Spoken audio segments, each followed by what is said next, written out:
आज 20 साल के बाद एक एक के पास 20,000 करोड़ से ज्यादा की संपत्ति।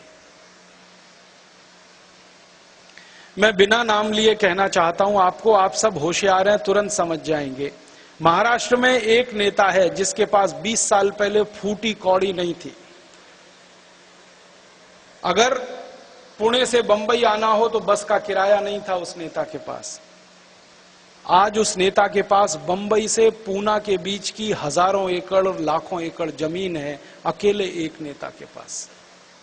अकेले एक नेता के पास हजारों लाखों एकड़ जमीन एक व्यक्ति के पास। 20 साल पहले एक नेता था मुंबई में, दादर रेलवे स्टेशन पर भाजीपाला बेचता था। भाजीपाला समझते पालक, मेथी वगैरह वगैरह। आज उसकी संपत्ति खाली मुंबई में 28,000 करोड़ की है, सिर्फ मुंबई। 20 साल पहले एक नेता था नासिक में जो सिनेमा का टिकट ब्लैक किया करता था। आज उसकी प्रॉपर्टी 22,000 करोड़ की है महाराष्ट्र। सभी राज्यों में नेताओं का ये हाल।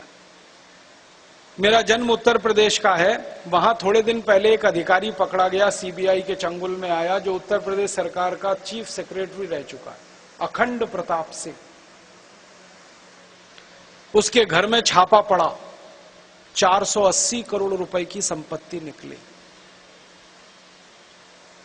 मैंने अखंड प्रताप सिंह का, वो यूपी कैडर का, आईएएस कैडर का अधिकारी रहा, तो कैडर की फर्स्ट पोस्टिंग से लास्ट पोस्टिंग तक की पूरी तनख्वाह जोड़ दी मैंने।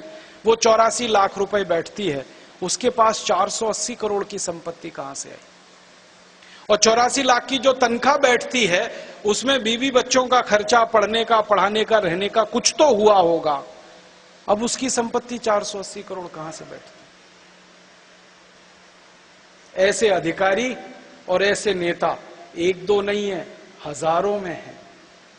और हमने अंदाजा लगाया है, हमारे देश में एक रिसर्च एंड एनालिसिस विंग करके संस्था है, एक सीबीआई नाम की संस्था है, एक एनफोर्समेंट डिपार्टमेंट है। इन सबके मिले जुले आंकड़ों से अंदाजा लगाया है, लगभग 80,000 ऐसे नेता और अधिकारी हैं जिन्होंने लाखों करोड़ों रुपए लूटा है इस देश का। और लूट कर भारत में नहीं, विदेशों में जमा कर रखा है, स्विस बैंकों में जमा कर रखा है। स्विस बैंक के अधिकारियों का एक एसोसिएशन है, वो बताते हैं कि भारत के नेता और अधिकारियों का उनके यहां 75 लाख करोड़ रुपए जमा है, 1500 अरब डॉलर। स्विस बैंक के अलावा दूसरे देश हैं दुनिया में जहां पर टैक्स हेवंस कहा जाता है, जहां इनकम टैक्स नहीं लगता, वहां 35 लाख करोड़ जमा है। कुल मिलाकर 110 लाख करोड़ रुपए लूट लिया इन नेता और अधिकारियों ने मिलकर पिछले 62-63 साल। अब समझ में आता है कि आप जो टैक्स का पैसा देते हैं, मैं जो टैक्स का पैसा देता हूं, वो विकास में नहीं लगता, वो नेताओं की तिजोरियां भरता है, अधिकारियों की तिजोरियां भरता है। और नेता और अधिकारी इतने हरामी हैं कि किसी भी स्तर पर नीचे उतरकर आपके पैसे को लूट सकते हैं, इतने हरामी। आप तो मध्य प्रदेश के रहवासी हैं, नागरिक हैं। इस मध्य प्रदेश में बहुत दिन पहले एक दुर्घटना हुई थी, भोपाल में गैस कांड हुआ था, उसमें 17,000 लोग मर गए थे। सुप्रीम कोर्ट ने कंपनी के ऊपर मुकदमा करके कुछ पैसे वसूले थे, 1500 करोड़ रुपए, और बांटने का आदेश दिया था सभी नागरिकों को जिनके घर में मृत्यु हुई है। ये नेता और अधिकारी उसे भी खा गए। आप कल्पना कर सकते हो, हमारे देश के नेता और अधिकारी किसी का कफन बेच के भी खा सकते हैं, इतने निकृष्ट और नराधम किस्म के लोग हैं। पूरी दुनिया में इतने भ्रष्ट, इतने हरामी, इतने नराधम अधिकारी और नेता शायद ही किसी देश में मिलेंगे जो इस भारत देश में। दुनिया में समय समय पर सर्वे होते रहते हैं। अभी थोड़े दिन पहले एक सर्वेक्षण हुआ, पता किया गया कि दुनिया में 200 देश हैं, किस देश की नौकरशाही, किस देश के अधिकारी सबसे ज्यादा भ्रष्ट हैं और किस देश के नौकरशाह और अधिकारी सबसे ज्यादा ईमानदार हैं। वो सर्वे की रिपोर्ट कहती है कि दुनिया का बहुत छोटा सा देश है सिंगापुर, वहां के अधिकारी सबसे ज्यादा ईमानदार और कर्मठ हैं। और दुनिया का सबसे बड़ा देश है भारत, जहां के अधिकारी और सबसे ज्यादा बेईमान, सबसे ज्यादा निकम्मे। वो मैं नहीं कहता, अंतर्राष्ट्रीय सर्वे की संस्था कहती है।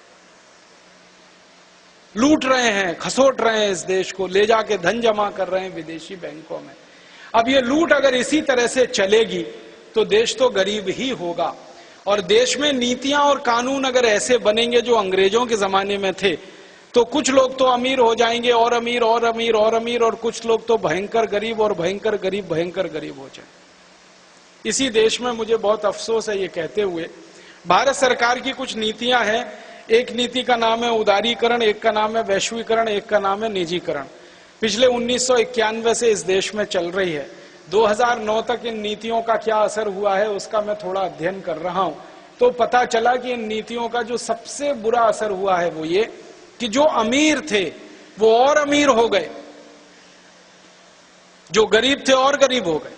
मैं एक ही उदाहरण से कहता हूं कि उदारीकरण और वैश्वीकरण का सबसे बड़ा फायदा अगर उठाया तो टाटा, बिरला, डालमिया, धीरूभाई अंबानी, ये वगैरह वगैरह वगैरह इन लोगों ने उठाया। और इनकी आमदनी कितनी बढ़ गई है। एक आदमी है मुकेश अंबानी और एक है अनिल अंबानी। अभी थोड़े दिन पहले आपने अखबारों में पढ़ा होगा, समाचार में सुना होगा कि इस मुकेश अंबानी नाम के व्यक्ति ने अपनी बीवी के जन्मदिन पर एक हवाई जहाज गिफ्ट कर दिया बीवी को। 268 करोड़ रुपए का हवाई जहाज एक व्यक्ति अपनी बीवी को गिफ्ट में देता है, और 84 करोड़ लोग एक दिन में 20 रुपए पर जिंदा रहते हैं। ऐसी विद्रूपता हमको इसी भारत में दिखाई देती। मुकेश अंबानी ने अपनी बीवी को गिफ्ट नहीं दिया, 84 करोड़ लोगों के गाल पर कसकर तमाचा मारा है कि तुम इतनी गरीबी और जरहालत में हो और मैं देखो कहां पहुंच गया। उस मुकेश अंबानी की आमदनी मैंने निकाली थी, 1 मिनट की आमदनी उसकी 20,000 रुपए है, 1 मिनट की। और भारत में 84 करोड़ लोगों की एक दिन की आमदनी 20 रुपए से कम है। ऐसा देश हमने बनाया है। ये देश अभी नहीं बर्दाश्त होता, ये नहीं चलेगा अभी, और चलना नहीं चाहिए इस व्यवस्था को इस देश में। अब तो कोई बड़ी क्रांति होनी ही चाहिए इस देश में, कोई बगावत होनी ही चाहिए कोई इस देश में। मुझे तो कभी कभी लगता है कि 1857 से बड़ी कोई क्रांति होनी चाहिए इस देश में, क्योंकि उस समय तो हम गोरे अंग्रेजों के खिलाफ लड़ रहे थे, अब हमको काले अंग्रेजों के खिलाफ लड़ना है। इसलिए लड़ाई थोड़ी ज्यादा बड़ी होगी और गंभीर होगी। पहले तो विदेशी थे, हमें दिखाई देता था ये बाहर से आए हैं, लुटेरे हैं। अब तो हमारे ही भाई बहन हैं, हमारे ही जैसे हैं देखने में, रंग भी हमारे जैसा, कपड़े भी हमारे ही जैसे, वही लूटखोर हो गए। उनसे लड़ना थोड़ा मुश्किल होता है, घर के भाई से लड़ना थोड़ा मुश्किल होता है, बाहर के दुश्मन से लड़ना आसान होता है। इसलिए लड़ाई तो कोई बड़ी होगी अब इससे। उस बड़ी लड़ाई की तैयारी का ही काम हम कर रहे हैं इस भारत स्वाभिमान के नाम से। इसीलिए हमने ये संगठन बनाया।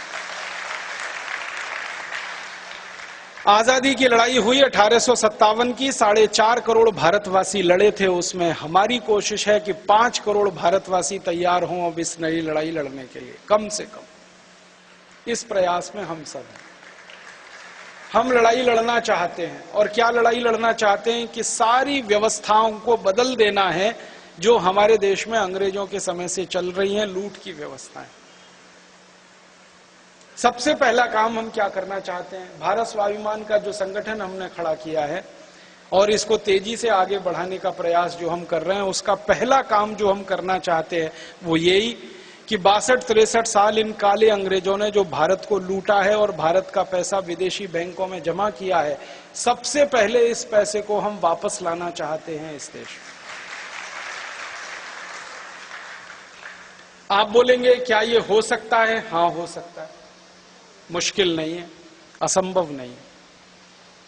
करने वाला संकल्प अगर बड़ा है तो दुनिया में कोई काम मुश्किल और असंभव नहीं है।